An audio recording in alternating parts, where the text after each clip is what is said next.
to another edition of the Leaders Voices Project. I'm Joe Nagel, Innovation Director at the Innovation Beehive, and today I'm thrilled to be joined by Hilary Rowland, who is the co-founder of Next Chapter Retreats. Next Chapter Retreats enable people to find purpose and direction and to write the next chapter in their lives. Hilary, welcome to the Leaders Voices Project. So I wonder if you could share with us how the pandemic impacted on your business. Well, very good question. We started the business 18 months ago, and by the time the pandemic came along, we'd managed to run one retreat. And then, of course, because we couldn't run any face-to-face retreats, like everybody else at the time, we were thinking about what do we do instead? And so many other people were trying to think about how they put their businesses online. So we spent a lot of last year doing that and repurposing our material. It wasn't wasted time because we had to refine our concept. We had to really think carefully about the audience and what we were trying to do. But we just realized at the beginning of this year that there is just no way of replicating the experience of going to a lovely hotel and having space and time to, sit down, think, plan, on a webinar where the kids are running in and out, the cat's walking across the keyboard, all of those sorts of things. So we just decided that we weren't going to try.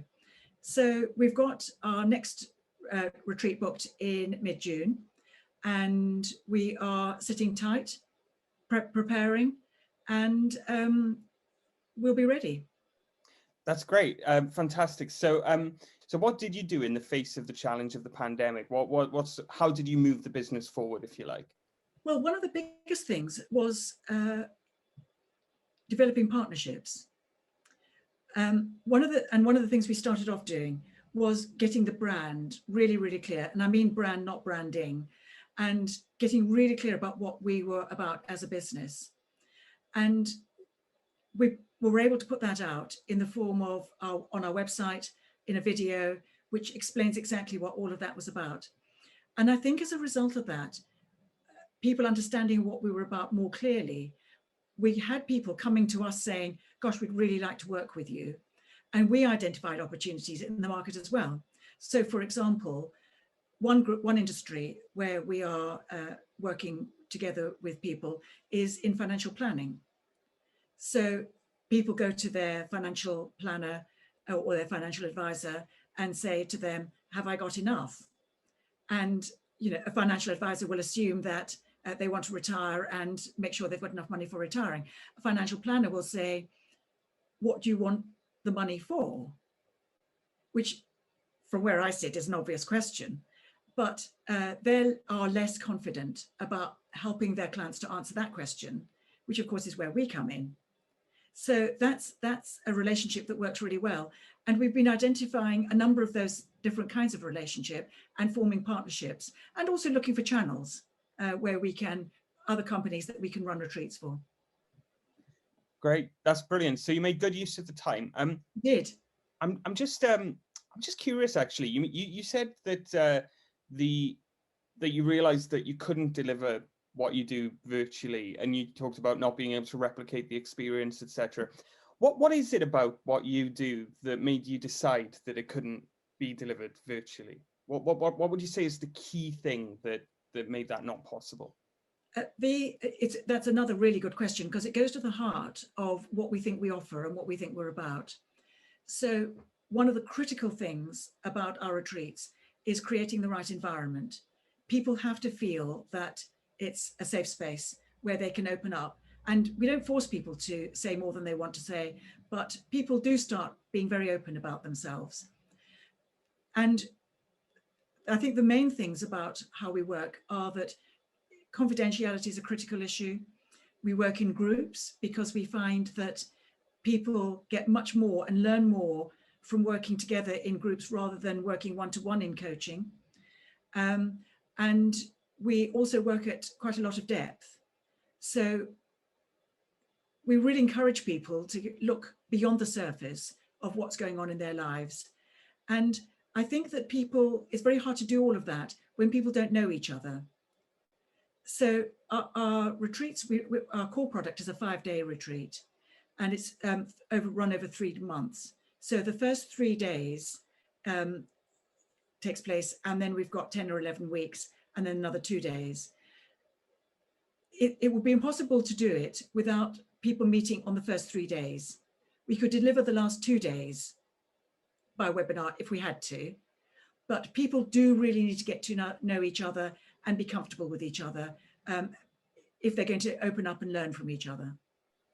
Thank you. That's a really interesting point there, that ultimately it's about building these deep relationships. Yes. In order to facilitate deep trust, and that, you know, to enable what sounds like a fairly structural term, confidentiality, but actually to make that happen, you need to create a culture within the group, and that can only be created Indeed. face-to-face. Yeah.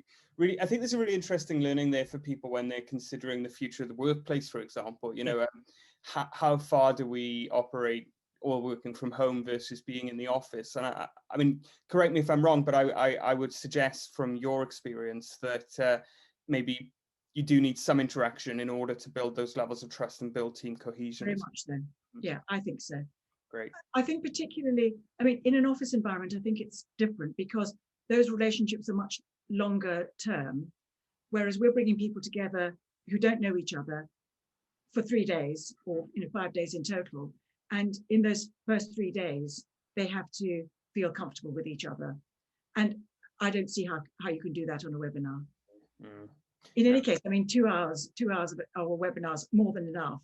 And we have give people whole days to think about their stories. It's fascinating because I think at the start of the pandemic, a lot of people thought you could replicate anything online, and through as you did, you thought, let's see if we can make it work, and you built, you tested, and you learned. So it's great. Yes. And I think it's good to be up for a challenge. I think it's good to innovate. I think it's good to say, well, we'll try anything. And who knows, maybe webinars are, everybody will absolutely love them. And you don't know, we didn't know at when the pandemic struck and we couldn't do anything. So much was unknown. Absolutely. Great. Okay, so my last question: what is next for you, and where do you see the future taking Next Chapter retreats, and also maybe the wider context in which you're operating? Gosh, well, we're very concerned to build a business, and judging by the amount of interest that we're getting from people, I think that we're going to be pretty successful in that. A lot of people are saying to us, you couldn't have picked a better time, because the pandemic has given people time at home to start thinking about their lives and thinking, well, do I want to commute into town every day? What do I want? And we do provide a great opportunity for be able to think about that. So we've got different, we hope to be running a number of these retreats every year, the 5-day retreats. We also hope to be working with other companies who may want to bring us in to run retreats for their clients. And we were speaking to somebody this morning who wants to do that. I think there are lots of different ways in which we can offer what we do to people who find themselves at a crossroads. Amazing, Hilary. Thank you so much. And thank you for joining us on the Leaders' Voices project today. A couple of takeouts for me. One is around building, testing, and learning. So this is what you did.